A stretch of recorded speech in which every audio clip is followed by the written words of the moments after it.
And in this dynamic of the cross, he brings up a biblical illustration to prove the fact of the cross as it relates to the power of God. So in verse number 19, he gives us a quote from Isaiah 29 and verse 14. It's an illustration of the power of God. It's the same type power that's displayed in the cross. He says it is written, which means it stands permanently written.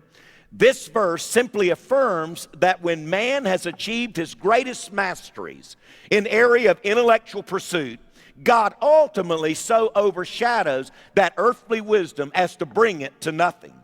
The story he's referring to in Isaiah 29 and verse 14 is the event in Israel's past. The Assyrians threatened Judah. The counselors of the Jewish king advised an alliance with Egypt. Basically, Judah, you're not strong enough to stand against the Assyrians. We better form an alliance with Egypt. Maybe the two countries together can stand fortified. However, the prophet Isaiah, the man of God, got along with the Lord, and he came and said, I want to oppose the alliance, and I appeal to Judah to place their trust in Almighty God. Isaiah was mocked as a result of depending on the power of God. So as a result, they formed an alliance with Egypt. Problem, Egypt never came to the rescue, but God did. And you'll remember the story.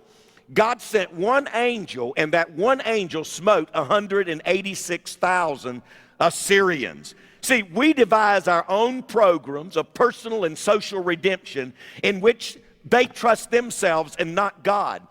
But the bottom line is when we trust God and preach the cross and preach the gospel, God continues to show up in the power of God. And the only explanation for a changed life is the power of God.